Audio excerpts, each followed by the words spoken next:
بسم اللہ الرحمن الرحیم نحمده ونصلی ونسلم علی رسولہ الکریم اما بعد الاشباح والنظائر کے حصے قواعد کی نوع ثانی کا 10واں قاعدہ۔ آج 10واں قاعدہ ہم پڑھیں گے اور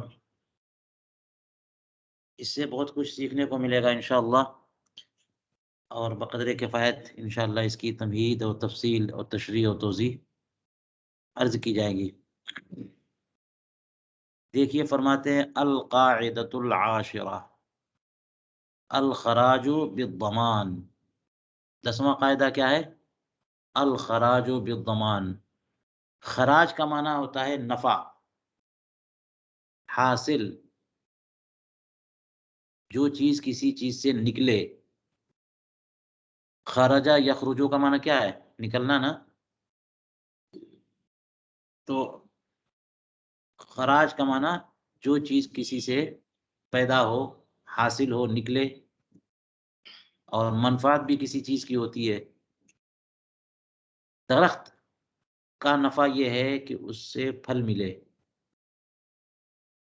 غلام کا نفع یہ ہے کہ وہ خدمت کرے اور کچھ کام کرایا جائے اس سے تو کما کے دے۔ جو بھی اجارے پہ اگر دے دیا جائے گا تو اس کا نفع کس کو جائے گا؟ مالک کو جائے گا۔ گھر کا خراج یہ ہے کہ اس کا کرایہ ملے۔ کھیت کا خراج کیا ہے؟ اس سے غلہ ملے۔ گاڑی اگر آپ لوگ خرید کر کے رینٹ پہ دے دیں تو وہ اس کا خراج ہے۔ فرمایا کہ یہ خراج ضمان کے بدلے ہے۔ خراج کس کے بدل ہے؟ زمان کا عوض ہے یا زمان کے بدلے میں ہے۔ خراج زمان کے بدلے میں ہوتا ہے، اس لیے جو ضامن ہے وہی اس خراج کا مالک ہوگا۔ جس کے ذمہ ضمان نہیں ہے وہ اس خراج کا مالک بھی نہیں ہوگا۔ آپ دیکھ لیجئے اس کا مقصد کیا ہے کہ ایک بندہ مال خریدتا ہے ٹریڈ کے لیے، تجارت کے لیے، تو مال اس نے تجارت کے لیے خرید لیا اور وہ اپنے پاس لے کے آیا، تو اب وہی نہ اس مال کا ذمہ دار ہے۔ اگر مال ضائع ہو گیا تو اسی کا ضائع ہوا، چوری چلا گیا تو اسی کا گیا جی، اور کسی وجہ سے اگر ہلاک ہوا تو اسی کا ہلاک ہوا، تو ساری ذمہ داری، رسپانسبلٹی تو اسی کی ہوئی، اسی کے رزق پر ہے مال۔ لہذا اپنے پاس رکھتے ہوئے اس نے کچھ اس سے فائدہ اٹھایا، غلام بکری کا تھا، اس سے وہ خدمت لیتا رہا، کام کرواتا رہا، کرائے پہ دے دیا اور پھر بعد میں بیچ دیا، تو یہ جو بیچنے سے پہلے جو فائدہ اٹھایا، فائدہ کس کا ہے؟ اسی کا ہے، کیونکہ وہ تو ضامن تھا، ذمہ دار تھا اس کا۔ لہذا یہاں مسئلہ یہ ہے، یہ حدیث پاک کا ایک حصہ ہے، آگے پیش کر رہے ہیں۔ اس کا مقصد یہ ہے، ایک مثال ذہن میں لائیے کہ غور سے سماعت کریں آپ لوگ، کہ زید نے کوئی مال کسی کو بیچا، کوئی مال کسی کو بیچا، مثال کے طور پر گاڑی اس نے بیچ دی، گھر بیچ دیا، بکر نے وہ مکان یا گاڑی خرید لی، اور وہ گاڑی یا مکان خرید کر کے اس نے رینٹ پہ لگا دیا۔ 1 مہینہ، 2 مہینہ، 3 مہینہ یہ پیسے آتے رہے کرائے کے۔ بعد میں پتا چلا کہ جو گاڑی یا مکان اس نے دیا اس میں تو عیب ہے، تو خیار عیب ملا نا اسے، اور خیار عیب کی وجہ سے اسے حق ہے کہ وہ اسے واپس کر دے، اور بائع کو لینا پڑے گا، اور یہ رد جو ہے یہ اسی ثمن پر ہوگا جس ثمن پر اس نے بیچا تھا۔ تو آپ پوچھئے گا کہ یہ اتنے دن جو استعمال کیا اس کا کیا بنے گا؟ یہ مسئلہ ہے اصل۔ 3 مہینے کا آپ نے کرایہ لیا، اس کا کیا بنے گا؟ تو کہتے ہیں کہ یہ جو کرائے کا جو فائدہ اٹھایا ہے مشتری نہیں، یہ مشتری کا ہوگا۔ خیال عیب کی بنیاد پر وہ چیز بائع کو واپس جائے گی، اور بائع نے جو ثمن لیا ہے وہ ثمن اسے واپس کرنا پڑے گا، مشتری کو دے گا یہ، اور مشتری نے جو فائدہ اٹھا لیا وہ مشتری کا ہے، وہ اس کے لیے طیب اور حلال ہے۔ سوال آپ کریں گے کہ یہ جناب یہ تو فری میں فائدہ ہو گیا، جتنے پیسے میں خریدا تھا اس نے وہ سامان واپس کیا اور پیسے مل گئے، تو جناب مشتری صاحب تو فائدے میں ہو گئے، ان کا نقصان ہی کیا ہوا؟ جو پیسے پے کیے تھے وہ واپس مل گئے، اور الگ سے جو ہے نا وہ 2-3 مہینے کا کرایہ بھی مل گیا۔ تو یہ کرایہ حلال ہے کہ نہیں ہے؟ اسی کا جواب ہے کہ یہ کرایہ بالکل حلال ہے۔ کیوں؟ اس لیے کہ یہ کرایہ کس کی وجہ سے ہے؟ کس کے بدل میں ہے؟ زمان کے بدل میں ہے۔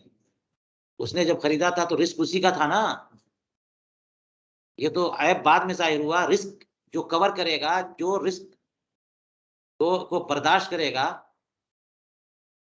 جو ضامن ہوگا، زمان جس کے ذمے ہوگا، جس کی ذمہ داری ہوگی، فائدہ بھی تو اسی کا ہوگا۔ تو یہ جو فائدہ مل رہا ہے یہ تو زمان کے بدلے میں ہے، کہ جب تم نے اپنی گاڑی دے دی تھی اس کو، عیب تو 2-3 مہینے کے بعد نکلا، اس دوران وہ چیز ضائع ہو جاتی تو کس کی ضائع ہوتی؟ بائع کی ضائع، مشتری کی ضائع ہوتی۔ تو رسک اسی کے اوپر تھا، مشتری کے اوپر، تو اسی رسک کے بدلے میں یہ فائدہ ہے، یہ فری میں فائدہ نہیں ہو رہا جو آپ سمجھ لیں کہ جناب یہ تو بیٹھے بیٹھے فائدہ اٹھا لیا، یہ رسک کے بدلے میں فائدہ ہے۔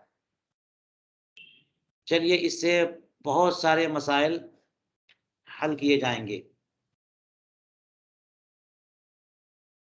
فرماتے ہیں ہوا حدیث صحیح رواہ احمد و ابو داود و ترمذی و النسائی و ابن ماجہ و ابن حبان من حدیث عائشہ رضی اللہ عنہا، یہ صحیح حدیث پاک ہے جس کی تخریج اتنے محدثین نے فرمائی ہے۔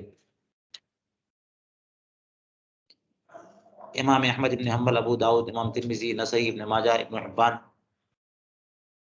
6 محدثین کا نام تو ہی لے لیا انہوں نے، اور راوی کون ہے؟ حضرت عائشہ صدیقہ رضی اللہ تعالی عنہا۔ اور بعض طرق حدیث میں اس کا سبب بھی ذکر کیا محدثین نے، بعض طرق میں، کہ رسول کریم علیہ الصلوۃ والسلام کا ارشاد گرامی ہے الخراج بالضمان، تو رسول کریم علیہ الصلوۃ والسلام نے کس سبب سے یہ بات ارشاد فرمائی؟ کیوں؟ اس کا شان نزول کیا ہے؟ فرماتے ہیں کہ ان رجلا ابتاع عبدا فقام عنده ما شاء الله ان يقيم، فاقام عنده ما شاء الله ان يقيم، ثم وجد به عيبا فخاصمه الى النبي صلى الله عليه وسلم فرده عليه، فقال الرجل يا رسول الله قد استعمل غلامي، فقال الخراج بالضمان۔ کیا سبب؟ دیکھیے ایک شخص تھا جس نے ایک غلام خریدا اور اس غلام کو اپنے پاس رکھا، اللہ تعالیٰ نے جتنا چاہا کہ وہ اسے رکھے، جب مدت معلوم نہ ہو، متعین نہ ہو، تو یہ ترکیب آ جاتی ہے، اور کلام الہی یا کلام رسالت پناہی میں یہ ترکیبیں آتی ہیں جب بہت مدت مدیدہ، بڑی دراز مدت ہو، ماشاء اللہ ان یقیمہ۔ تو یہ فرما رہے ہیں کہ ایک آدمی نے ایک غلام خریدا اور اپنے پاس جتنا چاہا، جتنا اللہ نے چاہا کہ وہ رکھے اتنا اس نے رکھا، 2-4-6 مہینہ، 10 مہینہ، سال، 2 سال، جو بھی کوئی بھی مدت، اس مدت کے گزر جانے کے بعد اس غلام میں اسے عیب ملا، تو اس نے نبی کریم علیہ الصلوۃ والسلام کی بارگاہ میں یہ قضیہ پہنچایا، وہاں جا کر اسے خصومت کی، کس سے؟ بائع کے ساتھ۔ جب خصومت کسی کے ساتھ کریں گے، ڈسپیوٹ ہوگی، تو کوئی قاضی، کوئی امیر، کوئی فیصل ہوگا نا کوئی، تو نبی کریم علیہ الصلوۃ والسلام کی بارگاہ میں یہ قضیہ لے کے گئے، تو اور ذکر کر دیا کہ اس نے، میں نے غلام خریدا اور یہ تو عیبی ہے۔ فقال الرجل، تو اب ہوا کیا؟ فردہ علی، تو نبی کریم علیہ الصلوۃ والسلام نے وہ غلام اس بائع کو رد کر دیا، لوٹا دیا کہ یہ تم غلام اس کو واپس کرو، اور اس سے کہا کہ تم غلام واپس لو اپنا، یہ تو عیبی غلام تم بیچ رہے ہو۔ فقال الرجل، تو بائع نے، اس بندے نے کہا، یا رسول اللہ قد استعمل غلامی، اے اللہ کے رسول صلی اللہ علیہ وسلم، یہ مشتری ہیں، انہوں نے تو ہمارا غلام استعمال کیا ہے، انہوں نے ہمارا غلام، تو اس کا کیا بنے گا؟ کچھ ریٹ کم ہونا چاہیے نا۔ آج کی ڈیٹ میں کیا بولیں گے کہ ہمارا سامان تو آپ نے استعمال کیا، تو جو سامان آپ نے ہمیں ادا کیا تھا وہ ہم نہیں دیں گے آپ کو، کچھ کم ہوگا، یا پھر اور کچھ باتیں ہوں گی۔ تو یہی بات انہوں نے کہہ دی، یا رسول اللہ انہوں نے تو میرا غلام استعمال کر لیا۔ تو فرمایا حضور کریم علیہ الصلوۃ والتسلیم نے، الخراج بالضمان، خراج ضمان کے بدلے ہے۔ دو لفظ ہیں نا، دو کلمے ہیں، لیکن رسول کریم علیہ السلام نے مفہوم کا ایک سمندر اس نے پرو دیا ہے۔ الخراج بالضمان، جو بھی نفع اس نے اٹھایا ہے وہ اس رزق کی وجہ سے جو جس کا سامنا اس نے کیا ہے، خریدا نا اتنے دوران، اس دوران اگر وہ غلام مر جاتا تو کس کا مرتا؟ مشتری کا مرتا۔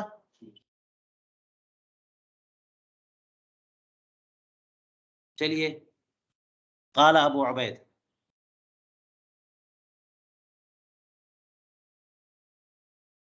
ابو عبید کہتے ہیں کہ الخراج فی هذا الحدیث غلۃ العبد، اس حدیث پاک میں جو لفظ خراج آیا ہے اس سے مراد غلام کی کمائی ہے، غلام کے ذریعے جو انکم ہوئی ہے،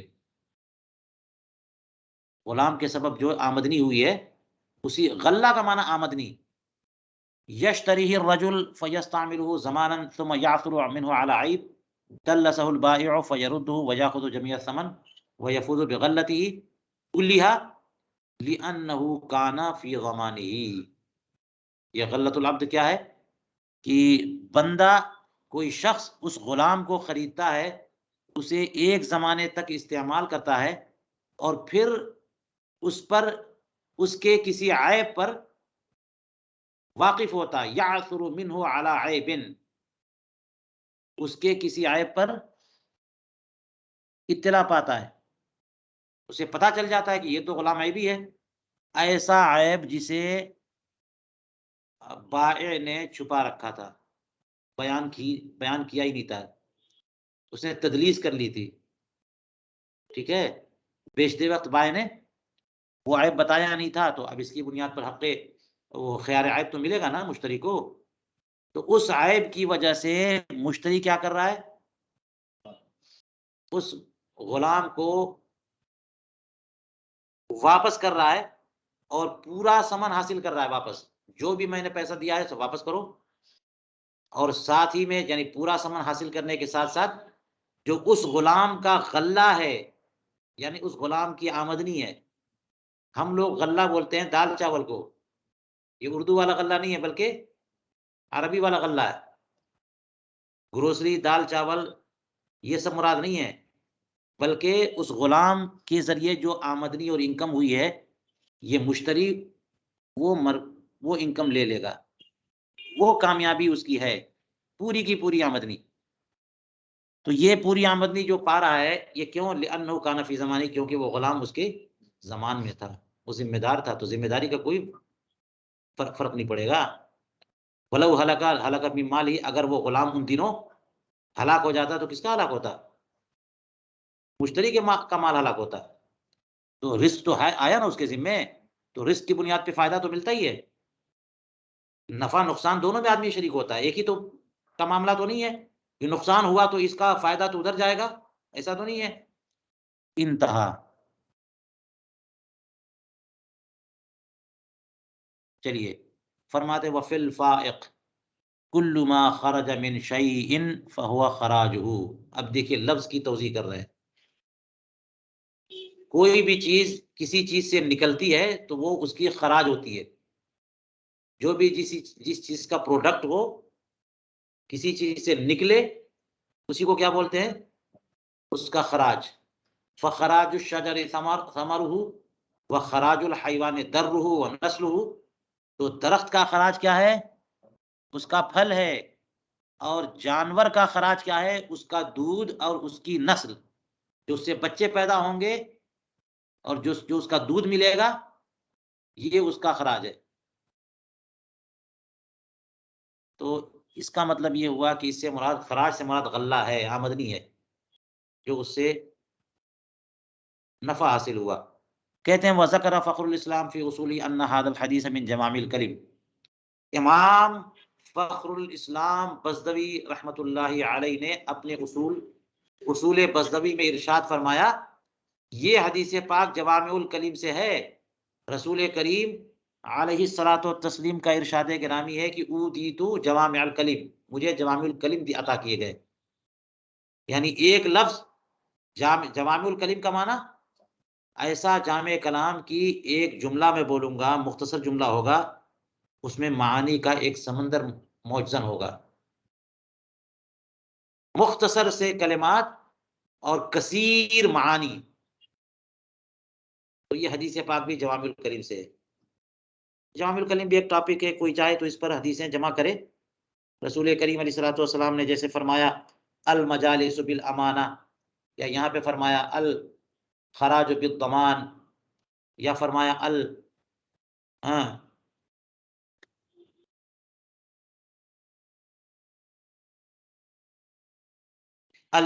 ضامن والمؤذن مؤتمن۔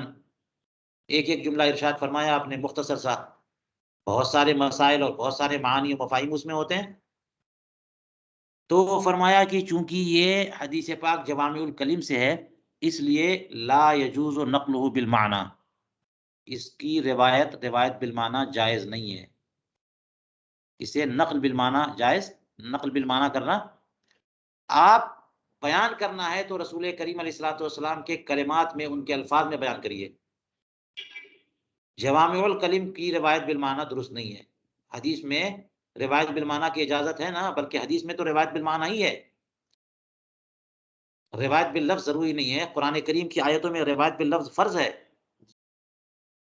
آپ کسی لفظ کو متبادل یا مترادف لفظ سے بدل نہیں سکتے، لیکن حدیثوں میں روایت بالمعنی جائز ہے، اور زیادہ تر حدیثیں مرویات بالمعانی ہیں وہ۔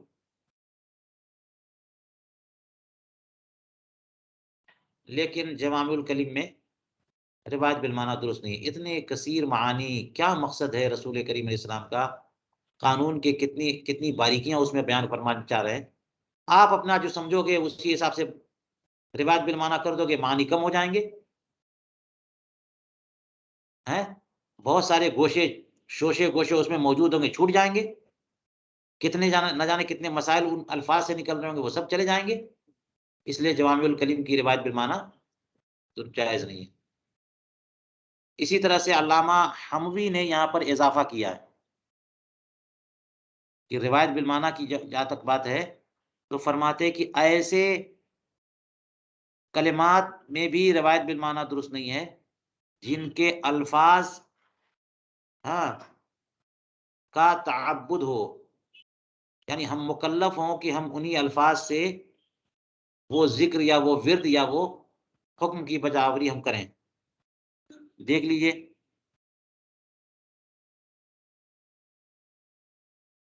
یہ علامہ حموی نے یہاں پہ فرمایا وَمِثْلُ مَا كَانَ مِن جَوَامِعِ الْكَلِمِ مَا تُعُبِّدَ بِأَلْفَاظِهِ كَالْأَذَانِ وَالتَّشَهُّدِ فَإِنَّهُ لَا يَجُوزُ النَّقْلُ بِالْمَعْنَى۔ کچھ ایسی حدیثیں آپ پڑھیں گے کہ جو اوراد و وظائف یا کلمات وہاں پہ بیان کیے جاتے ہیں، ان کلمات کی تلفظ کے ہم مکلف ہوتے ہیں کہ یہ پڑھو، یہ بولو، یوں پڑھو۔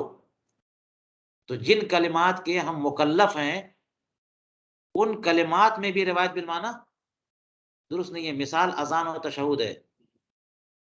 آپ کہہ سکتے ہیں کہ رسول کریم علیہ السلام نے جس طرح سے اذان بتائی اسی کا ہم معنی دوسرے الفاظ سے اذان کہہ رہے ہیں، نہیں، تشہد کے جو کلمات ہیں ہم بدل نہیں سکتے، تو وہاں بھی روایت بالمعنی درست نہیں ہے۔ چلیے، فرماتے وقال اصحابنا فی باب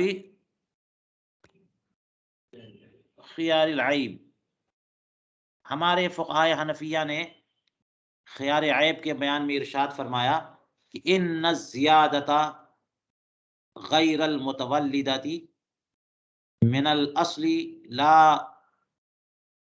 تمنع الرد لا تمنع الرد بالعیب کالکسب والغلۃ وتسلم المشتری ولا يضر حصولها له مجانا لأنها لم تكن جزءا من المبيع فلم يملكها بالثمن وإنما ملكها فلم يملكها بالثمن وإنما ملكها بالضمان وبمثله يطيب الريح للحديث. فرماتے ہیں کہ ہمارے فقہائے حنفیہ فرماتے ہیں کہ خیار و عیب کے بیان میں کہ وہ زیادت جو اصل سے متولد نہ ہو.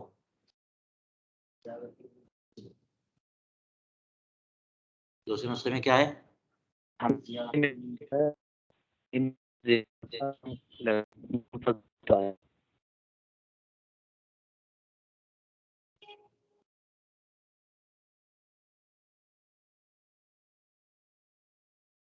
ان زیادت المنفصلہ ہے، غیر متولدہ بھی ہے.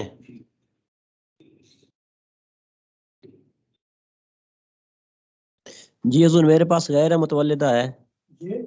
ہاں غیر متولدہ، دونوں باتیں یہاں پہ جمع کر دی ہیں. چلیے مجھ سے پہلے سن لیجئے پھر بات کرتے ہیں اس پہ.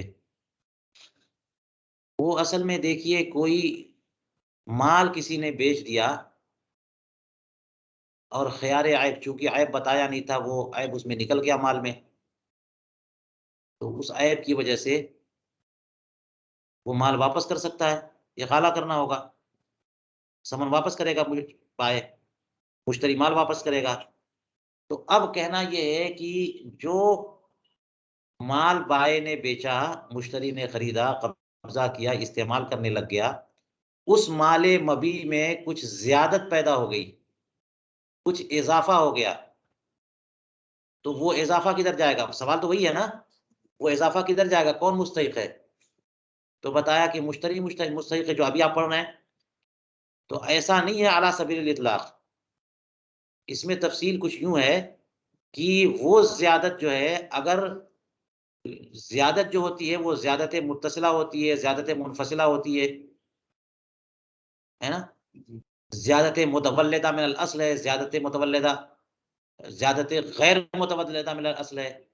ہبا کے بیان میں آپ پڑھیے، آپ کو پوری تفصیل ملے گی کہ مال کوئی کسی نے ہبا کر دیا اور اس میں رجوع کرنا چاہ رہا ہے، واپس لینا چاہ رہا ہے، تو اس میں اگر زیادت پیدا ہو چکی تو نہیں لے سکتے واپس، چاہے زیادت متصلہ ہو چاہے منفصلہ ہو. متصلہ سے مراد یہ ہے کہ دینے والے نے، بیچنے والے نے پودا دیا اور وہ اب جو ہے نا لے جا کر کے مشتری نے اپنی زمین میں بو دیا اور وہ پیڑ بن گیا. سمجھ میں آ رہی بات؟ جس سائز کا خریدا تھا اس سائز سے اس کی سائز بڑھ گئی تو زیادت ہے کہ نہیں ہے؟ لیکن زیادت کیسی ہے؟ زیادت متصلہ ہے، اس میں نمو پیدا ہو گیا. بکری کا بچہ اس نے بیچا، جبکہ اس بکری کے بچے کا وزن کتنا تھا؟ صرف جو ہے 3 کلو تھا، اور اب جو ہے مشتری نے اپنے پاس لے گیا، اس میں بعد میں 2-3 مہینے کے بعد عیب نکلا، لیکن تب تک اس کا وزن 10 کلو ہو چکا تھا. تو زیادت ہے کہ نہیں ہے؟ کون سی زیادت ہے؟ متصلہ ہے. اب زیادت منفصلہ کی بکری خریدا اس نے مادہ اور اس میں عیب ہے، لیکن عیب پر اطلاع ملی 1-2 سال کے بعد، اس دوران بکری نے 2 بار 1 بار بچے دے دیے، تو یہ بچے بھی زیادت ہیں کہ نہیں ہے؟ لیکن کون سی زیادت ہے؟ منفصلہ.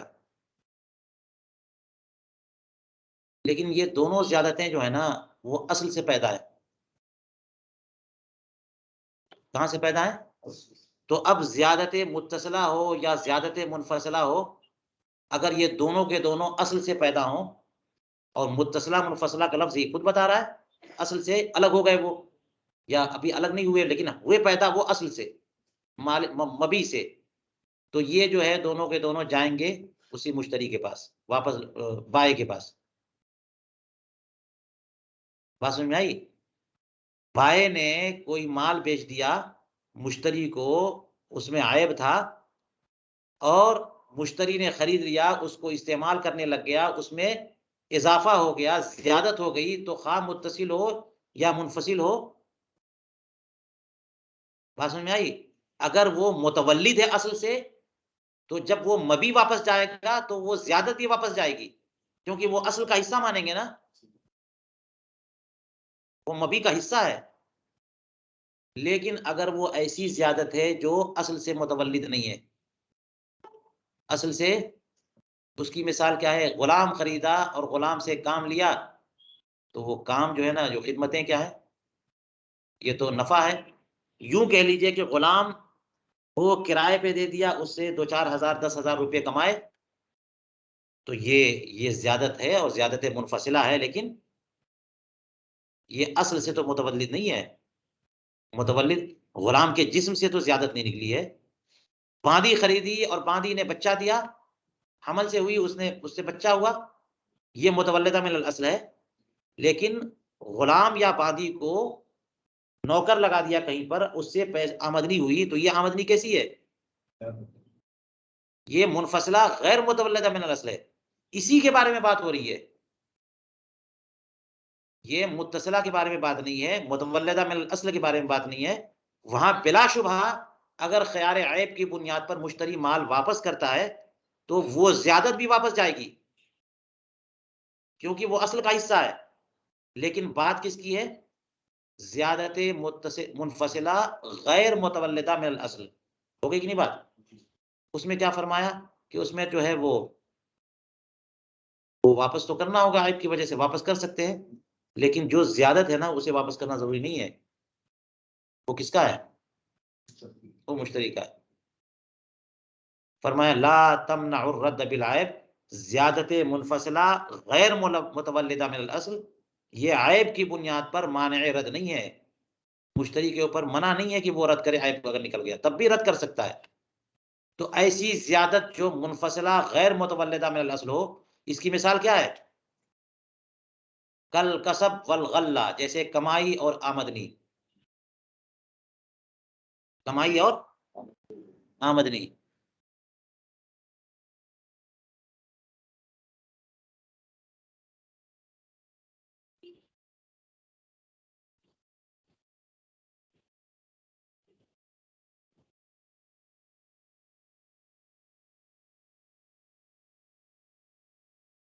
مشتری ہے نا،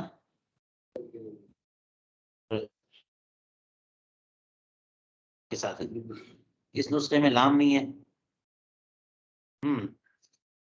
اور الہ بھی کہہ سکتے ہیں کسی نسخے میں اگر الہ ہے تو۔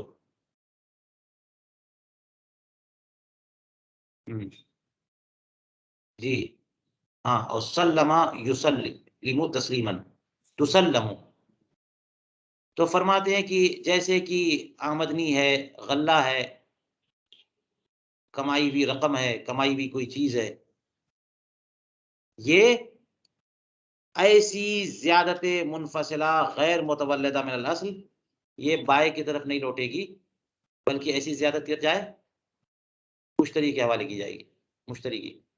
ولا يضر حصولها له مجانا، اور اس کو مشتری کو ایسی فری میں حرج نہیں ہے، پاس واپس آ گئے اور یہ فائدہ پروفٹ اس کا فری میں ہو گیا، اس سے کوئی حرج نہیں ہے، کیونکہ یہ پیسے کے بدلے میں نہیں آیا، یہ ضمان کے بدلے میں آیا ہے یہ فائدہ۔ لأنها لم تكن جزءا من المبيع، کیوں یہ جو ہے وہ بائے کو واپس نہیں جائے گا بلکہ مشتری کو دیا جائے گا، کیونکہ مبیع کا جز نہیں ہے، اس لیے مشتری جو ہے فلم یملکھا بالثمن، مشتری اس کا مالک ثمن کے بدلے میں تھوڑی ہوا ہے، وانما مالکھا بالضمان، اس کا مالک ضمان اور رزق کے بدلے میں ہوا ہے۔ وبمثلہ یطیب الربح للحدیث، اور اس طرح سے کوئی کسی چیز کا مالک ہو جاتا ہے، ضمان کی وجہ سے مالک ہو جاتا ہے، تو اس کا نفع اس کے لیے طیب اور حلال ہوتا ہے، کیونکہ رسول کریم علیہ الصلوۃ والسلام نے حدیث پاک میں ارشاد فرمایا الخراج بالضمان. ہمارے فقہائے حنفیہ نے جو کچھ کہا اس کا خلاصہ آپ کے ذہن میں آ گیا، اور میں نے بھی آپ کے لیے تشریح کر دی نا کہ یہ معاملہ زیادت منفصلہ غیر متولدہ من الاصل کے بارے میں، زیادت متصلہ کے بارے میں نہیں ہے، اور زیادت منفصلہ جو متولدہ ہو اصل سے اس کے بارے میں بھی نہیں ہے. چلیے بات ہو گئی. کہتے ہیں وَهُنَا سُوَالَانِ لَمْ أَرَهُمَا لِأَصْحَابِنَا. یہاں پر دو سوالات ہیں، دو سوال ہیں جن کو ہم نے اپنے فقہائے حنفیہ کی طرف سے نہیں دیکھا. وہ دو سوال دیکھ لیجئے کیا ہے. پہلا سوال یہ ہے کہ لو کان الخراج فی مقابلۃ الضمان لکانت الزوائد قبل القبض للبائع تم العقد اب انفسخ. فرمایا کہ اگر خراج ضمان کے مقابل ہے، جیسا کہ ابھی تک بات ہو رہی ہے کہ خراج ضمان کے بدلے میں ہے، خراج ضمان کے مقابل ہے، تو اگر ایسی بات ہوتی لکانت الزوائد قبل القبض للبائع، تو یہ زوائد قبض سے پہلے یعنی مشتری کا قبضہ ہو اس سے پہلے، جب تک مال مبی جو ہے وہ بائع کے قبضے میں ہے، اس دوران اگر کوئی زائد اضافہ ہو گیا تو پھر یہ اضافے اور یہ خراج سب کس کا ہونا چاہیے؟ بائع کا ہونا چاہیے، کیونکہ مال ابھی بائع کے زمان میں ہے.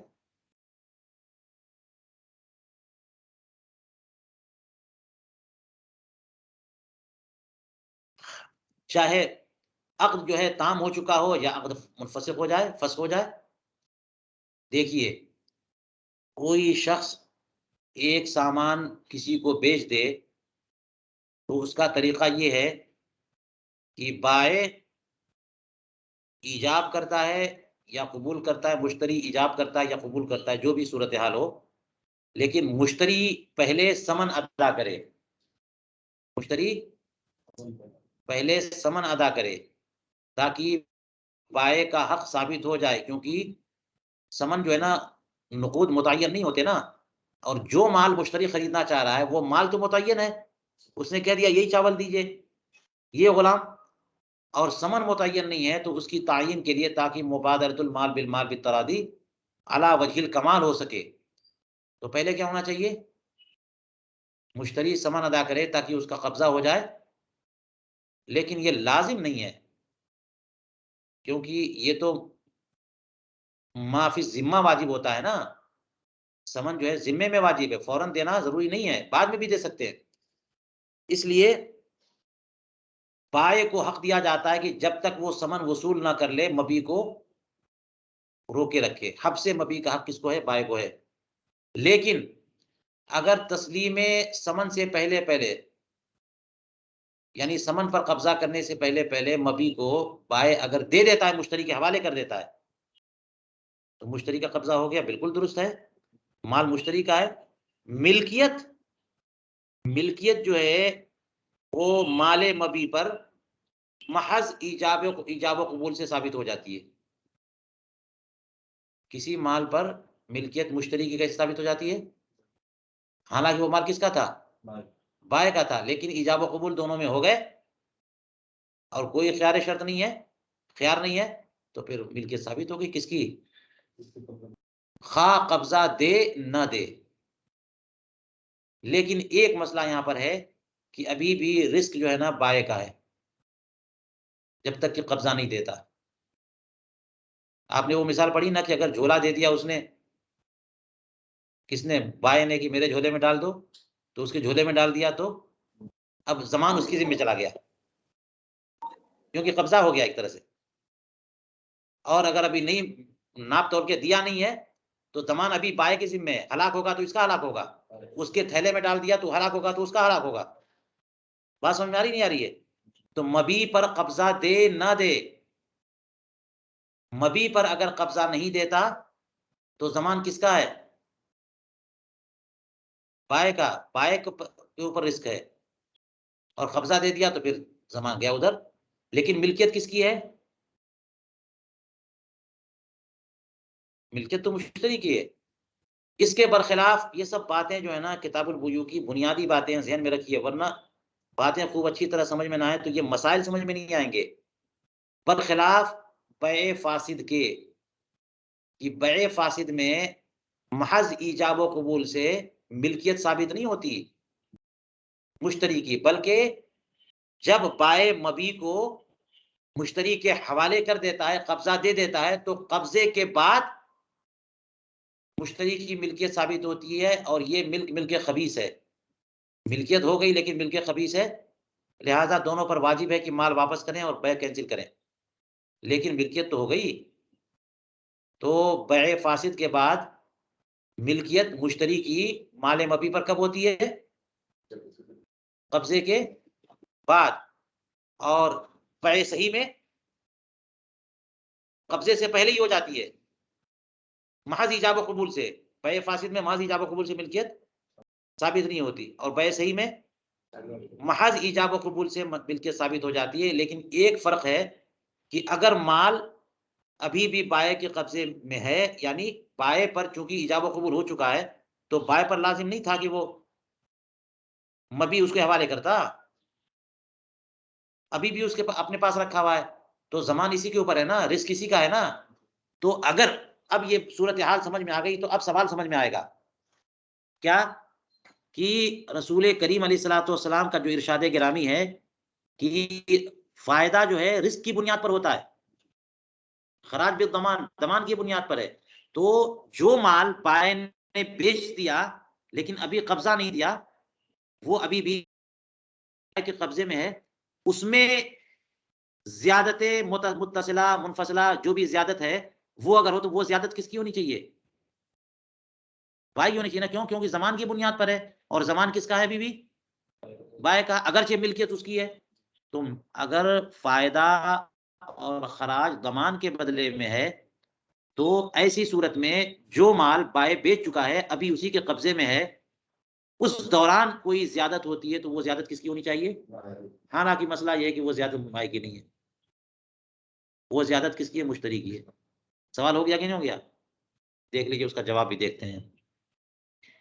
پہلا سوال یہ کہ لو کان الخراج فی مقابلۃ الضمان، اگر خراج ضمان کے مقابلے میں ہے تو کیا ہونا چاہیے؟ لکانت الزوائد قبل القبض للبائع، تو قبضے سے پہلے جو زوائد ہو گئے وہ کس کے ہونے چاہیے؟ پھر تو وہ بائع کے ہوں گے۔ قبل قبض سے مراد کیا؟ مشتری کے قبضے سے پہلے۔ ہاں، بائع نے ابھی قبضہ مشتری کو نہیں دیا، مشتری کا قبضہ نہیں ہوا، اس سے پہلے اس مال پر ابھی بھی قبضہ بائع کا تھا، اس دوران کچھ اضافہ ہوا ہے تو وہ اضافہ کس کا ہونا چاہیے؟ تم العقد او انفسخ، چاہے عقد تام ہو چاہے تام نہ ہو، منفسخ ہو، جو بھی ہو۔ وجہ کیوں یہاں پہ ایسا ہونا چاہیے؟ لکون من ضمان ہی، کیونکہ ابھی بھی وہ مال جو ہے نا اسی کے زمان میں، کس کے زمان میں ہونا چاہیے۔ حالانکہ فرماتے ولا قائل، بھی اس کا کوئی قائل نہیں، کوئی اضافہ ہوگا نا تو وہ اضافہ کس کا ہوگا؟ مشتری کا ہوگا۔ سوال سمجھ میں آ گیا؟ جواب سنیے، کہتے ہیں وہ اجیبہ بأن الخراج يعلل قبل القبض بالملک وبعده به وبالضمان معا۔ جواب ہو گیا۔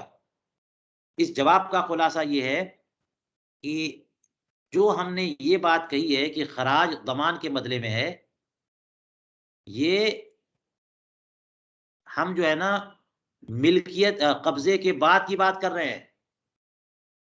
رسول کریم علیہ الصلوۃ والسلام کے سامنے جو کیس آیا تھا وہ کیا تھا؟ کہ اس نے بائع نے اپنا غلام بیچ دیا، مشتری نے خرید لیا، اب مشتری جو ہے نا اس غلام سے پیسے بنا رہا ہے اور عیب نکلا تو واپس کر دیا، تو اس نے کہا کہ اس نے تو استعمال کیا ہے، تو قبضے کے بعد استعمال کیا ہے نا۔ تو یہ جو مسئلہ ہے کہ خراج ضمان کے بدلے میں ہے، یہ قبضے کے بعد کی بات ہے، اور جو سوال آپ پیش کر رہے ہیں وہ قبضے سے پہلے کا ہے۔ تو اب مسئلہ سنیے کہ یہاں پر کیوں کہہ دیا ان حضرات نے کہ ضمان کے بدلے میں خراج نہیں ہے۔ تو بات یہ ہے کہ جو خراج ہے، نفع ہے، وہ کبھی ملک کی بنیاد پر ہوتا ہے، کبھی ضمان کی بنیاد پر ہوتا ہے، کبھی دونوں کے ساتھ ہوتا ہے۔ سمجھ میں آئی؟ جو بھی فائدہ ہوتا ہے، جو خراج ہے، جو بینیفٹ ہے، وہ یا تو رزق کی بنیاد پر ہے اور یا پھر ملکیت کی بنیاد پر ہے، یا دونوں کی بنیاد پر ہے۔ ہو گئی بات؟ تو اب جو ہے قبضے سے پہلے مشتری کا قبضہ نہیں ہوا تھا، اس سے پہلے وہ مال کس کا تھا؟ نہیں تو ایجاب و قبول ہو چکا ہے تو مال کس کا ہے؟ رزق اگرچہ اس کا ہے لیکن مال تو مشتری کا ہے. تو اب جو بھی بینیفٹ ہو رہا ہے وہ جائے گا مشتری کے پاس، اور یہ بینیفٹ مشتری کو کیوں جائے گا؟ ملکیت کی بنیاد پہ. تو نفع جو ہے نا کسی کا ہو اس کی کئی وجہ ہو سکتی ہے. حضور کریم علیہ الصلوۃ والسلام نے مطلقاً وجہ نہیں بتائی ہے، ایک وجہ بتائی ہے. اور دوسری وجہ یہ ہے کہ ملکیت کی بنیاد پر فائدہ مالک کا ہوتا ہے. ایک وجہ یہ ہے کہ ضمان کی بنیاد پر فائدہ ضامن کا ہوتا ہے. تو یہاں پر جو فائدہ جو ہے وہ اس کو جا رہا ہے مشتری کو، وہ کس وجہ سے جا رہا ہے؟ سوال کا جواب ہو گیا نا. تو ہم نے جو اصل بنایا ہے، قاعدہ بنایا ہے، اس پہ کوئی فرق نہیں پڑا. دیکھ لیجئے، کہتے ہیں وہ اجیبا بأن الخراج يعلل قبل القبض بالملک وبعده به وبالضمان معا. خراج جو فائدہ ہے اس کی وجہ، یعنی خراج ضمان کی وجہ سے ہے اور ضامن کو فائدہ جائے گا. اس کی وجہ کیا ہے؟ قبضہ سے پہلے اس کی وجہ ملکیت ہے، اور قبضے کے بعد اس کی وجہ ملکیت بھی ہے اور ضمان بھی ہے، دونوں ہے. ترجمہ سمجھ میں آ گیا؟ چلیے اب اس پر ایک دفع دخل مقدر، جو کچھ ہم نے وضاحت کی اس پہ دفع دخل مقدر، سوال مقدر کا جواب. پہلے سوال سمجھیے کہ اگر بات یوں ہے کہ قبضے سے پہلے کوئی اور وجہ ہے کہ نفع کس کو جائے گا، اور قبضے کے بعد یہ وجہ ہے، تو رسول کریم علیہ السلام نے صرف زمان کی بنیاد پر خراج کو کیوں بیان کیا؟ حضور کریم علیہ الصلوۃ والسلام نے کیوں نہیں فرمایا کہ الخراج بالملک والضمان، یا کیوں نہیں فرمایا الخراج بالملک او بالملک والضمان؟ حضور کریم علیہ السلام نے کیا فرمایا؟ الخراج بالضمان. ایک ہی بات کیوں فرمائی؟ اس کا جواب فرماتے ہیں وقتصر فی الحدیث علی التعلیل بالضمان. تعلیل بالضمان پر ہی حدیث پاک میں اختصار کیوں کیا گیا؟ ایک منٹ.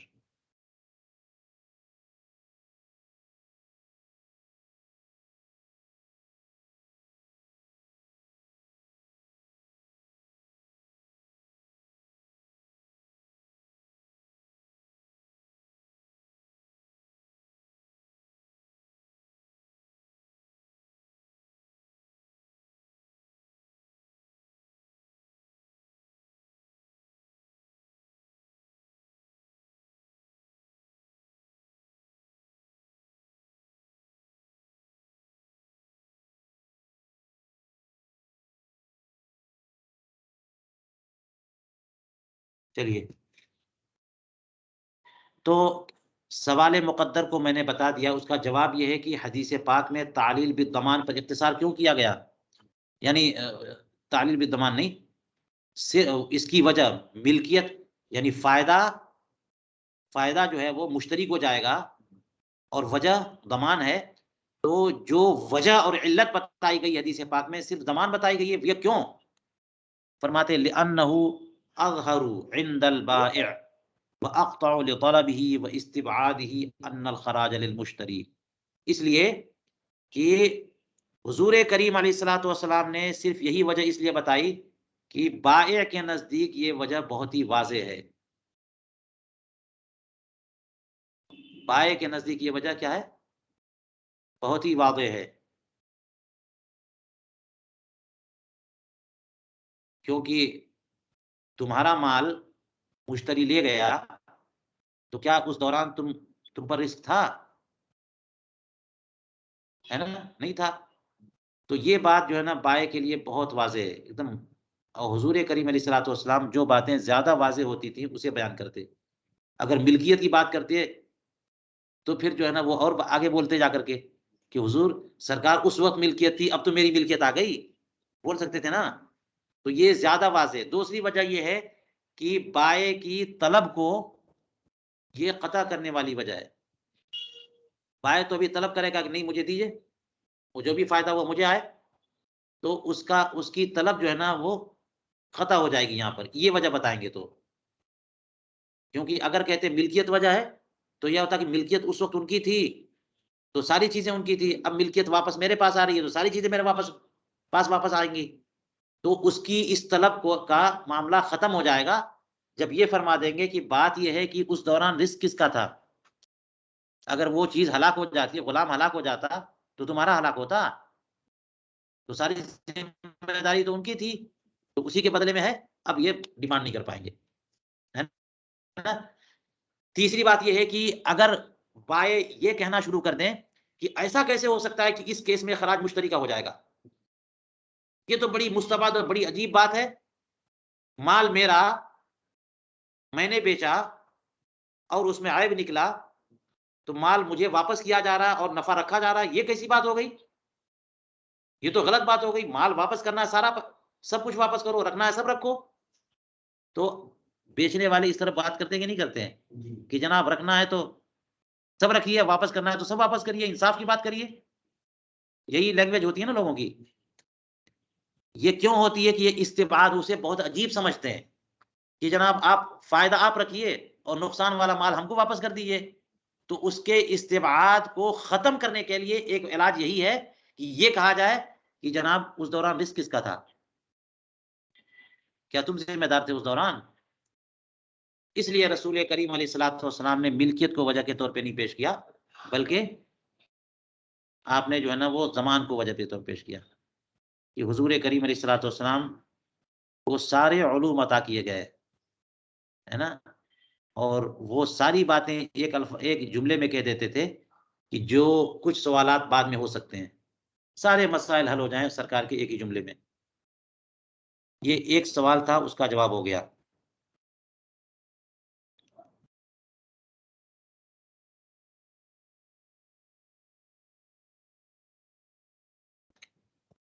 اب یہاں پر ایک اور سوال اور اس کا جواب۔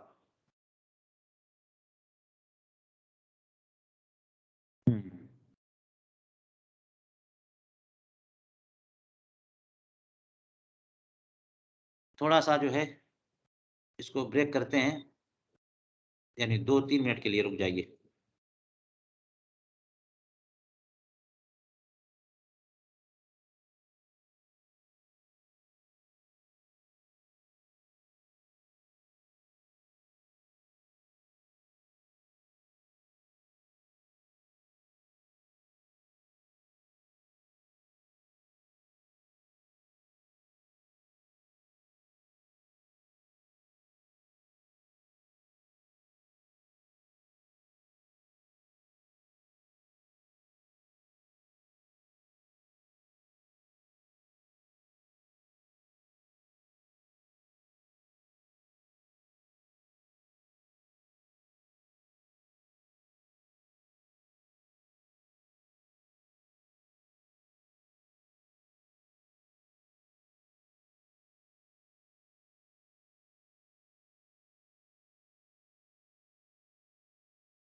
چلیے شروع کرتے ہیں۔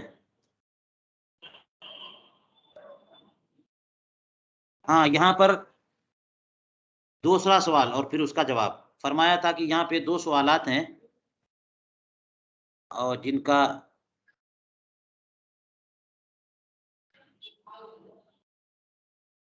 یہ دونوں سوالات ہمارے فقہائے حنفیہ کے کلام میں نظر نہیں آئے نہ ان کے جواب، مگر چلیے دوسرا سوال کیا ہے؟ فرماتے ہیں کہ الثانی لو کان الغلۃ بالضمان لازم ان تکون الزوائد للغاصب، اگر غلہ ضمان ہی کے بدلے میں ہوتا تو زوائد غاصب کے ہونا لازم تھے۔ زوائد کس کے ہونے چاہیے تھے؟ غصب والے کیس میں۔ اگر غلے سے مراد دال چاول کیا ہے مراد؟ آمدنی جو ہے، کمائی، انکم ضمان ہی کے بدلے میں ہوتے تو اس سے یہ لازم تھا کہ جو بھی زوائد ہوں کسی مال کے زوائد ہوں، اضافہ ہو جائے کسی مال میں، وہ اضافہ بھی غاصب کا ہونا چاہیے، یعنی غصب والے کے اشد من ضمان غیرہ، اس لیے کہ غصب کا ضمان دیگر چیزوں کے ضمان سے اشد ہے۔ اب لے لیجیے، ہم ذرا اس میں بات سن لیجیے، غصب کا مسئلہ کیا ہے؟ غصب میں کیا ہے کہ کوئی کسی کا مال اگر غصب کر لیتا ہے تو مال مغصوب جب تک غاصب کے قبضے میں ہے اس پر واجب ہے کہ مال مغصوب مالک کو واپس کرے، سامان وغیرہ کی کوئی بات نہیں ہے۔ لیکن مال مغصوب اگر ہلاک ہو جائے تب اس کا مثل معنوی دینا ہوگا نا، جو کیا ہے اس کی قیمت، ضمان دینا پڑے گا اگر وہ مال مغصوب کیا ہو جائے، ہلاک ہو جائے تو تاوان دینا پڑے گا۔ بات سمجھ میں آئی؟ عام ازی کی اہلاک ہو یا استہلاک ہو، امانت میں کیا ہوتا ہے، آپ نے امانت ودیعت تو ساری چیزیں پڑھی ہیں نا، وہاں جان بوجھ کر کے ہلاک کرے گا نا تب تاوان ہے، اور وہ چیز خود ہلاک ہو جائے، آپ نے پڑھا ہے نا اجارے میں فلاں فلاں میں، اگر غلطی سے وہ چیز ہلاک ہو گئی تو کوئی تاوان نہیں ہے، لیکن جان بوجھ کر کے تعدی کے طور پہ ہلاک کیا تو۔ اور غصب میں کیا ہوتا ہے، چاہے حفاظت کیا اس نے اور چوری ہو گئی یا جان بوجھ کے ضائع کیا، کسی بھی طور پر بہرحال تاوان ہے۔ تو اب اس کا مطلب کیا ہوا، جب غاصب پر مال مغصوب کا تاوان ہلاک ہو جانے کے بعد، مال مغصوب کے ہلاک ہو جانے کے بعد مال مغصوب کا تاوان غاصب کے ذمہ لازم ہے، تو اب کیا کہتے ہیں آپ حضرات کہ مال مغصوب پر ملکیت کس کی ہو گئی تاوان دینے کے بعد؟ تو اس میں شافعیہ کا اور حنفیہ کا اختلاف ہو جائے گا۔ وہ یہ کہتے ہیں کہ نہیں، ملکیت جو ہے نا وہ اسی کی رہے گی، جو مال جس کا ہے اسی کی رہے گی۔ ہمارے ہاں تاوان دے دینے کے بعد ملکیت کس کی ہو جائے گی، غاصب کی ہو جائے گی۔ وہ یہ کہتے ہیں کہ ملکیت ایک بڑی نعمت ہے، چوری اور غصب سے اور حرام چیزوں کے ذریعے ملکیت جیسی نعمت ثابت ہوگی، وہ امام شافعی فرماتے ہیں۔ ہمارے یہاں یہ ہے کہ اگر ملکیت ابھی بھی ثابت نہ ہو غاصب کی تو لازم آئے گا کہ بدل اور مبدل من ہو، دونوں کے دونوں ایک ہی آدمی کے ذمہ قبضے میں آ جائیں، کہ ملکیت بھی اسی مالک کی ہے اور اس کا بدل بھی اسی کے پاس پہنچ گیا۔ یہ کیسے ہوگا؟ اس لیے ہمارے یہاں کی ملکیت کس کی ثابت ہو جاتی ہے، تاوان دے دینے کے بعد مال مغصوب پر ملکیت کس کی ثابت ہو جاتی ہے، غاصب کی۔ یہ ہلاک ہونے کے بعد کا مطلب یہ ہوا، فرض کریں وہ مال جو ہے نا وہ یہاں سے چوری چلا گیا اور اس نے اس دوران تاوان دے دیا، کل کو وہ مال واپس آ گیا تو اب کس کا ہے وہ، تو تاوان دے دینے کے بعد کس کا ہوگا، غاصب کا ہوگا۔ یہ مسئلہ سمجھ میں آ گیا؟ اب یہاں سے ایک اور معاملہ سامنے آیا، وہ یہ ہے کہ غاصب نے مال مغصوب کا فائدہ اٹھایا، تو مال مغصوب اگرچہ ضائع نہیں کیا ہے لیکن اس کے منافع تو ضائع کر دیے، یعنی مالک کی طرف سے. مثال کے طور پر گاڑی جو ہے وہ زید کی گاڑی تھی اور وہ غصب کر کے دادا گیری کے ساتھ غصب کر کے لے کے چلا گیا. 1 ہفتہ گاڑی اپنے پاس رکھا، چلایا نہیں چلایا جو کچھ کیا، اس مالک کا نقصان تو کرایا. یہ مالک جو ہے اس دوران 1 ہفتہ گاڑی استعمال کرتا کہ نہیں کرتا؟ اب وہ کرائے لگا کر کے فلاں جگہ جا رہا ہے جہاں جانا ہے اس کو، تو سینکڑوں روپئے اس کے اوپر سے خرچ ہو گئے. وجہ کیا ہے؟ اس کا غصب کرنا. تو جو مالک کے منافع اس نے ضائع کرائے، بات سمجھ میں آ رہی ہے، اس کا تاوان اس کے ذمہ ہے کہ نہیں ہے؟ یہ سوال ہے. غاصب نے مالک کے جو غصب کرنے کے ذریعے جو مال مغصوب کا جو فائدہ تھا مالک اٹھا تھا، ان فوائد سے محروم کیا، تو کیا ان منافع کا تاوان دے گا کہ نہیں دے گا؟ یہ ایک سوال ہے. ہمارے یہاں امام اعظم ابو حنیفہ کے یہاں تاوان اس کا نہیں ہے. مال مغصوب اگر باقی ہے تو دینا ہے، اور ہلاک ہو گیا تو اس کا تاوان دینا ہے، لیکن منافع کا تاوان نہیں دینا. اصول فقہ کی کتابوں میں آپ نے نور انوار وغیرہ میں پڑھا ہوگا کہ وجہ یہ ہے تاوان دینے کی، تاوان وہیں پر ہے جہاں پر مثلیت ہوتی ہے.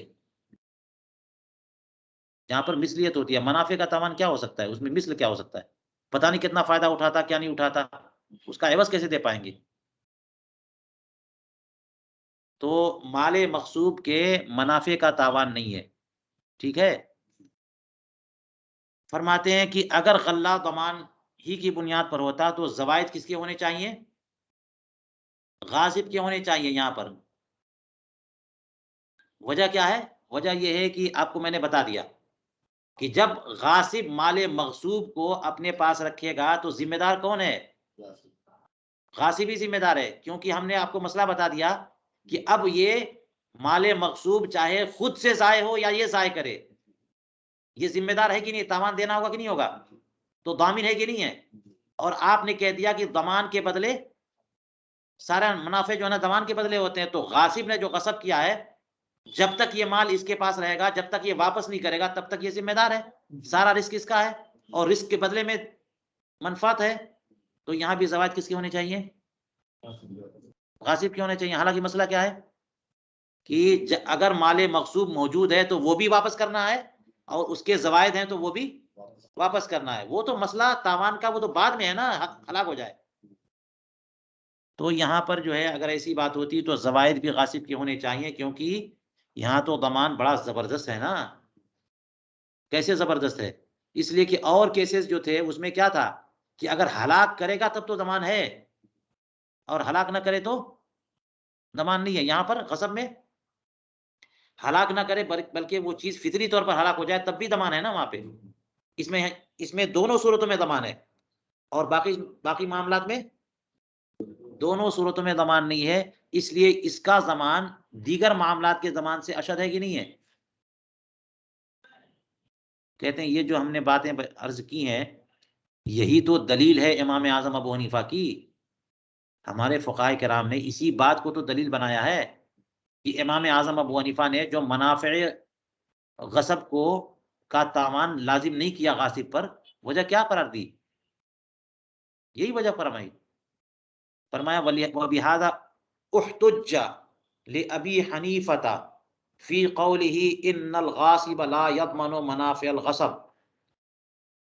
اسی بات کو تو بطور دلیل اور بطور ثبوت پیش کیا ہے امام اعظم ابو حنیفہ کے لیے ہمارے فقہا نے.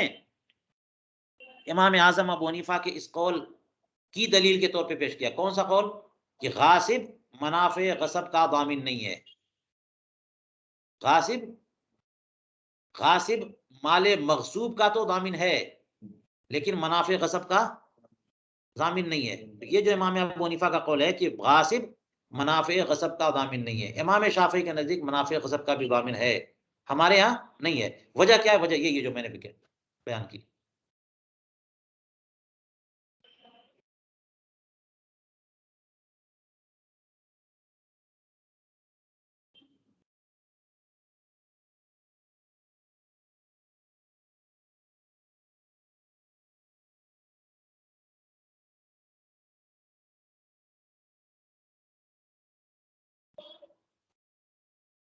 کہتے ہیں وَأُجِيبَ بِأَنَّهُ قَضَى بِأَنَّهُ صلی اللہ علیہ وسلم قضى بذلك في ضمان الملک.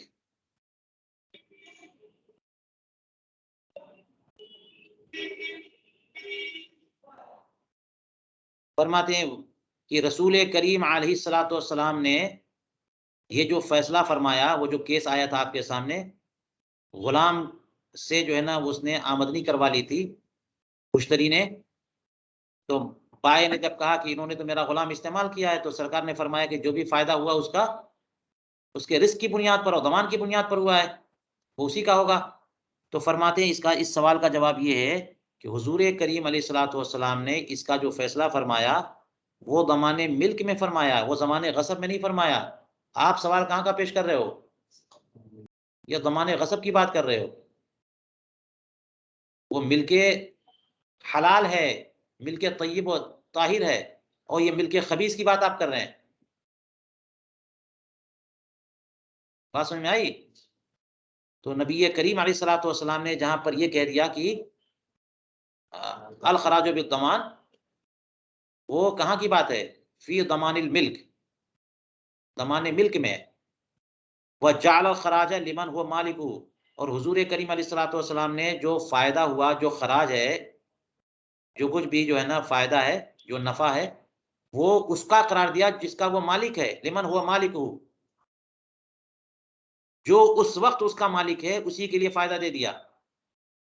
اس لیے کہ اذا تلف علی ملکی، کیونکہ اگر وہ چیز ہلاک ہوتی، برباد ہوتی، تو اسی مشتری کی ملکیت پہ برباد ہوتی. یہی تو ضمان ہے، یہی تو رزق ہے. اور وہ خراج جو ہے اس کے مالک کو قرار دیا حضور کریم علیہ السلام نے، اور وہ مالک ہے کون؟ وہ المشتری. اور آپ نے سوال کس کے بارے میں پیش کیا ہے؟ غاصب کے بارے میں. غاصب تو مالک نہیں نہ ہے، غاصب مالک ہے. غاصب تو مالک کب بنے گا؟ تاوان دے دینے کے بعد. غاصب محض غصب کی بنیاد پہ مالک نہیں ہے. والغاصب لا یملک المغصوب، غاصب مغصوب کا مالک نہیں ہوتا. جی یہ ایک جواب ہو گیا. وہ اجیبہ بانہ کہہ کر کے ایک جواب دیا کہ حضور کریم علیہ الصلوۃ والسلام نے جو ارشاد فرمایا وہ ضمان ملک کے بارے میں ہے کہ جس کا بندہ مالک ہو، اور ضمان غصب کے بارے میں نہیں ہے، کیونکہ غاصب جو ہے نا مغصوب کا مالک نہیں ہوتا ہے. دوسرا جواب فقہائے کرام نے یہ دیا بأن الخراج هو المنافع، کہ خراج کیا چیز ہے؟ یہ منافع، فوائد ہیں، جو آمدنی ہے، یہ فائدے ہیں. جعلها لمن علیہ الضمان، حضور کریم علیہ الصلوۃ والسلام نے یہ منافع کس کے لیے قرار دے دیے؟ جس کے اوپر ضمان ہے، جو ذمہ دار ہے اس کا، وہ فائدہ بھی اٹھا رہا ہے، اسی کا ہوگا.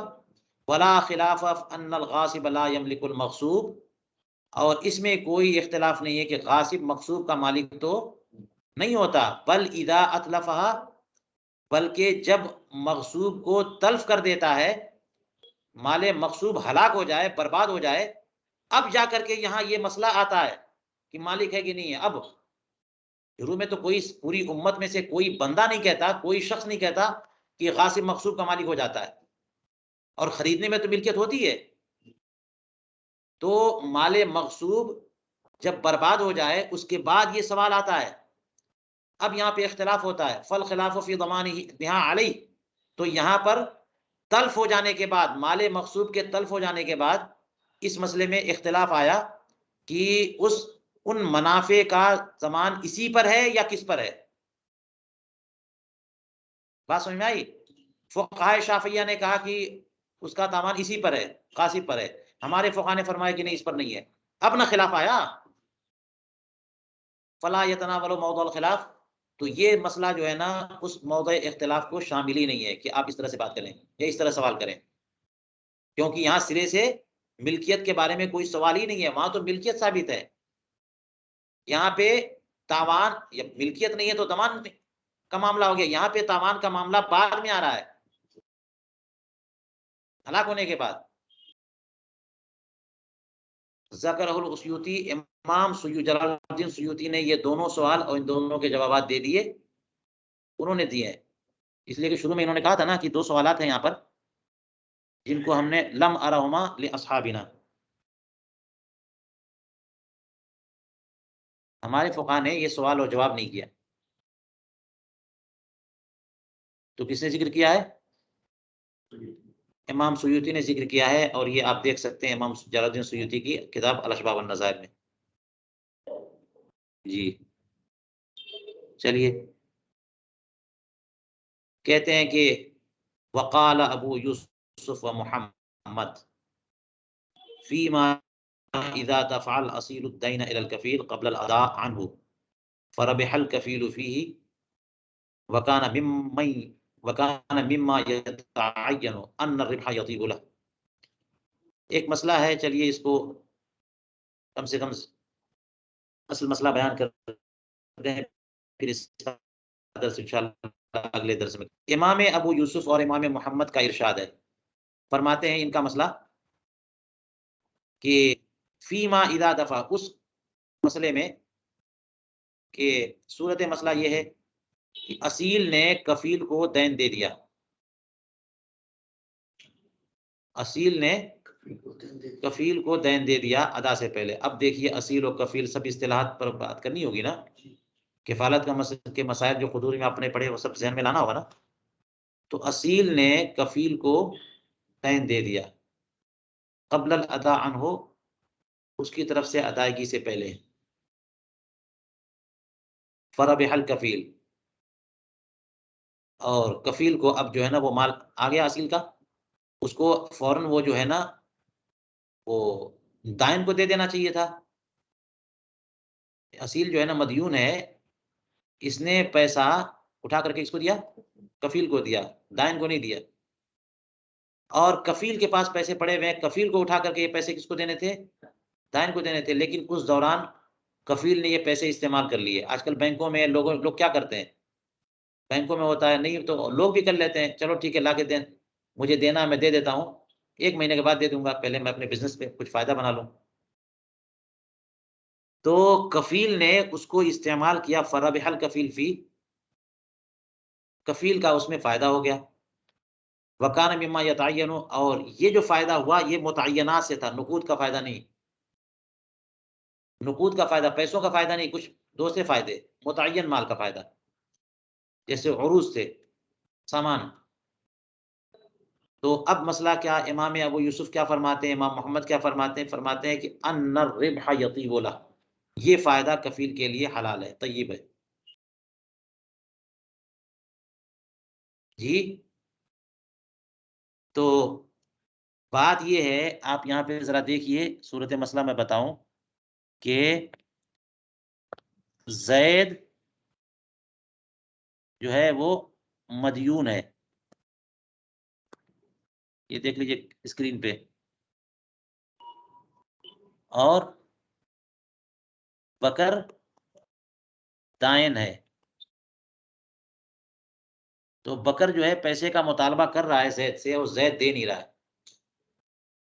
زید نے بکر سے پیسے لیے تھے بطور قرض، اور اب بکر مطالبہ کر رہا ہے، تو ابھی یا پھر یہ کہ جب دین کا لین دین ہوا تو اسی وقت بکر کو اطمینان نہیں تھا، اس نے کہا زید سے کہ تم کوئی گارنٹر لے کے آؤ۔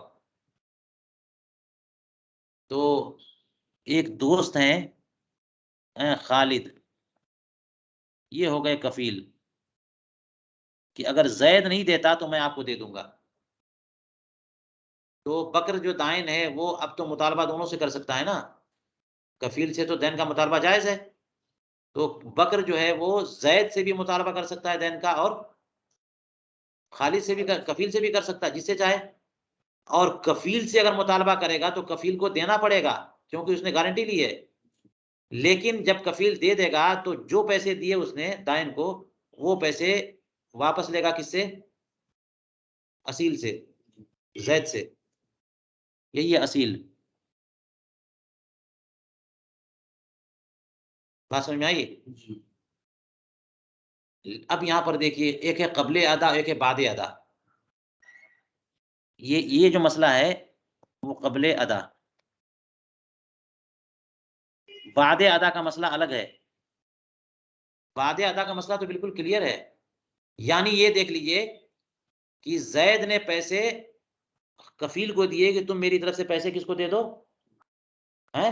دائن کو دے دو. اور دائن کفیل نے ابھی پیسے ادا نہیں کیے ہیں. آپ کو مسئلہ معلوم ہے کہ دائن جو ہے وہ مطالبہ کفیل سے بھی کر سکتا ہے. تو کل کو اس نے کفیل سے مطالبہ کیا تو کفیل کو دینا پڑے گا نا. کفیل نے پیسے ادا کر دیے، اب اصیل جو ہے پیسے کس کو دے رہا ہے؟ کفیل کو، ادائیگی کے بعد دے رہا ہے. تو یہاں تو کوئی مسئلہ ہی نہیں ہے، کیونکہ یہ پیسہ تو اسی کا ہو گیا. یہ پیسہ کس کا ہو گیا؟ کفیل کا ہو گیا، کیونکہ کفیل تو ادا کر چکا ہے. تو ادائیگی کے بعد اگر اصیل کفیل کو پیسے دے رہا ہے تو یہ پیسہ کس کا ہے؟ کفیل کا. اس پیسے کو اگر کفیل اپنے بزنس میں لگاتا ہے تو کوئی مسئلہ ہے؟ مسئلہ کہاں ہے؟ ادائیگی سے پہلے. اسی لیے یہ یہاں پہ کیا بتایا انہوں نے؟ قبل الادا عنہ. اصیل نے کفیل کو پیسے جو دیے وہ کب دیے؟ ابھی کفیل نے اصیل کے پیسے جو ہے نا ادا نہیں کیے، دائن کو نہیں دیے، اس سے پہلے. تو اب امانت ہے نا. بات سمجھ میں؟ امانت کے طور پہ بظاہر لگتا ہے کہ امانت ہے. تو کہتے ہیں کہ اس دوران کفیل نے اس پیسے کو اپنے پاس رکھا یا اس سامان کو اپنے پاس رکھا اور اس میں کچھ زیادت ہو گئی، فائدہ ہو گیا. تو کیا یہ فائدہ کفیل کے لیے حلال ہے؟ فرماتے ہیں ان الربح یطیب لہ. یہ فائدہ کیا ہے؟ پوری صورت مسئلہ سامنے آ گئی. اس میں ایک قاعدہ اور ہے وکان مما یتعین، اگر یہ متعینات سے ہے تب. وہ جو فائدہ حاصل ہوا ہے وہ کیسا ہے؟ متعین ہے. تو یعنی متعین کون؟ نقود متعین نہیں ہوتے نا، دراہیم و دنانیر متعین نہیں ہوتے. مال ہے وہ تو متعین ہوتا ہے. تو اگر مال ہے تو ایسا مالی فائدہ جو ہے نا، مال یعنی اعراض، بات سمجھ آئی، وہ ان کے لیے حلال ہے. یہ امام ابو یوسف اور امام محمد کے نزدیک ہے کہ اصیل دین اگر کفیل کے حوالے کر دے قبل اس کے کہ کفیل نے اصیل کی طرف سے ادائیگی کی ہو، اس سے پہلے ادا کر دے، اور اب کفیل اس دین میں کچھ پروفٹ بنا لے جائے اور وہ پروفٹ یا فائدہ جو ہوا وہ متعین سے نہیں ہے، تو یہ ربا اور فائدہ کیا ہوگا؟ حلال ہوگا. جی. اور فرماتے ہیں کہ فتح القدیر میں اس کی دلیل جو ہے حدیث پاک، یہی والی حدیث پاک پیش کی گئی. چلیے، یہ تو صاحبین کا ارشاد ہے نا. امام ابو حنیفہ اس سے راضی نہیں ہے. امام ابو حنیفہ اس سے راضی نہیں ہے. ذرا مشکل مسئلہ ہے، اس لیے ہم یہیں پر آج کا درس روکتے ہیں اور یہیں سے پھر انشاءاللہ اس درس کو آگے بڑھائیں گے. یاد رکھیے گا رسول کریم علیہ الصلوۃ والسلام کی احادیث میں جو حدیثیں جوامع الکلم کی حیثیت رکھتی ہیں ان کی حیثیت بڑی عظیم ہوتی ہے. مجتہدین فقہا جو ہے نا ان سے سینکڑوں مسائل استنباط کرتے ہیں. جی. اس لیے اسی ایک حدیث پاک سے کیسے کیسے مسائل سامنے آ رہے ہیں اور کیا کیا دقائق ان میں موجود ہیں، پیچیدگیاں ہیں، اور کیسے فقہاء کرام نے ان کی وضاحت فرمائی ہے، یہ سب آپ اپنی آنکھوں سے دیکھ سکتے ہیں. چلیے.